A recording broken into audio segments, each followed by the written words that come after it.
Watch and burn. Hey everyone, so tonight I want to discuss the 1989 film that unfortunately didn't do very well when it was released, even though it totally kicks ass, and that is The Wizard, starring Fred Savage, and Beau Bridges, and Christian Slater, and, what's her name? The chick, she plays Haley, she's from the band Rilo Kiley. Can't remember her name. She's in this too.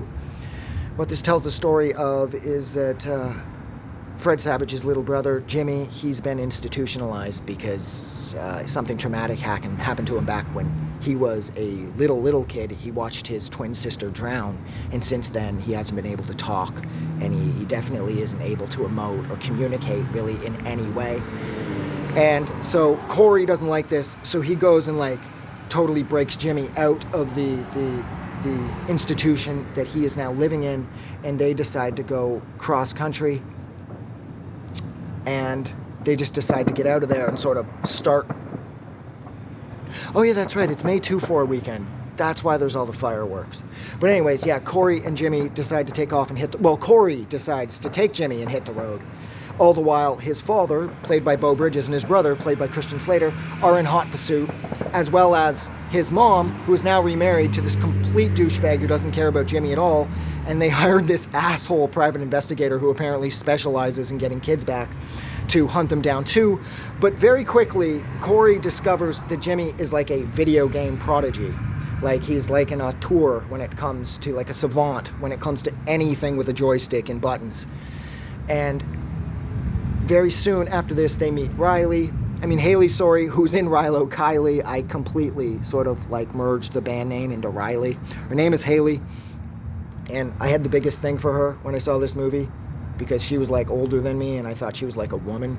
But anyways, this movie was sort of bashed a bunch because it was essentially just one big product placement for Nintendo, which it was. Lucas, the asshole, who has Tobey Maguire as part of his crew at the end of the big video game thing, he's got the Power Glove. For anybody that remembers the Power Glove or knows what the Power Glove is, it looked cool, but it didn't work.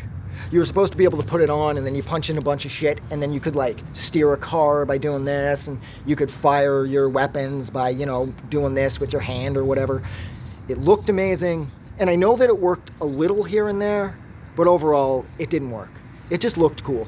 I picture, the Power Glove belongs in, a cyberpunk movie. You know what I mean? Once it's been completely recolored and removed from the world of Nintendo, if somebody had two Power Gloves on, they'd be like some cyberpunk superhero or... what the hell's the name of that movie? Oh, that's right. The Power Gloves totally would have fit in Turbo Kid, for anybody who knows Turbo Kid. But yeah, the Power Glove was a piece of shit.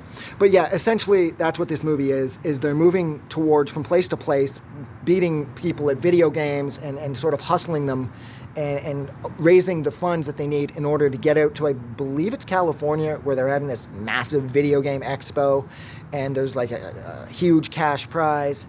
It's at Universal Studios. And I love this movie. I don't care that this movie was one giant product placement for Nintendo. And I can really stress that here, that I really didn't care. Because in 1989, when I saw this bad boy in theaters, and we found out towards the end of the movie that this was going to be the actual worldwide debut of Super Mario Bros. 3, which, as I understand it, has always been an awesome game. I've never played it. Because at this point, I had a Sega Master System. Yeah. I was the kid who bought the Sega Master System. Now, the Sega Master System was a good system. Black Belt was on there, Ken Sidon was on there, Rastan was on there, the Choplifter, did I say Black Belt? Not sure if I said Black Belt. Dynamite Ducks. But these games didn't achieve the fame and notoriety that the Nintendo games did. And I never played Super Mario Brothers or Super Mario Brothers 2, or 3 for that matter. The first Super Mario Brothers game I played was the Super Mario World, of course, when I got the SNES a couple of years later. But yeah, so when it was unveiled that these kids who were competing in this massive thing would be playing an all-new game, and that was Super Mario Bros. 3, I know that shockwave was felt throughout the gaming world. Even though this movie was a financial failure, it was still a big deal in the sense that it did debut Super Mario Bros. 3. But that meant jack shit to me. Again, I had a Sega Master System, so whatever. But this movie is so much fun. This movie is one of those typical like kid power movies that I absolutely love, where the kids take control of their own destinies and they step in, they take charge, and they outrun the adults, and they save the day, and they sort of reunite the family, and Jimmy's not going to be put in an institution at the end. And yeah, I mean, this movie's perfect, okay? If you want one of those sort of easy-going, almost like family-friendly films that anybody can appreciate, this is like a fucking Ferris Bueller, or this is like, you know, Toy Story, or this is like Summer School or some shit, where it's just, if you're alive and you like movies, you will like this movie just because of the tone alone. And I absolutely love how they keep calling the Nintendo Power line. That was like $3 a minute back when I was a kid.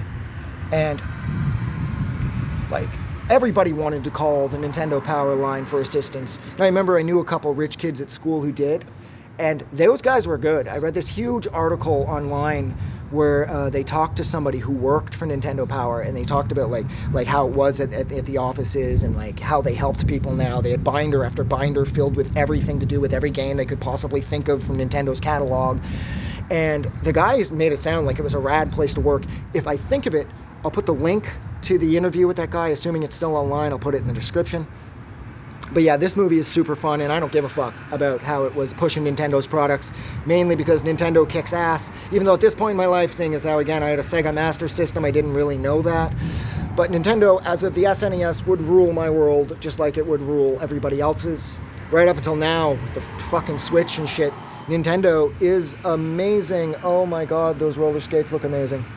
Everybody's lighting up tonight. I should get out on my bike so I can be part of it, because my bike looks like a fucking rave.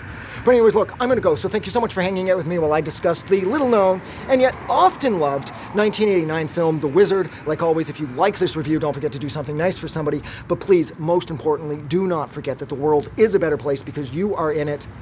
I'm gonna go. Have a good night. I just wanted to say thank you for making it through the entire video. I really appreciate it. And I'm going to remind everyone one more time, even though I've probably already done this in the video that you just watched, to please click the like button as well as the subscribe button, because it helps this channel grow. And thank you for hitting like and subscribe, and we will see you guys really soon.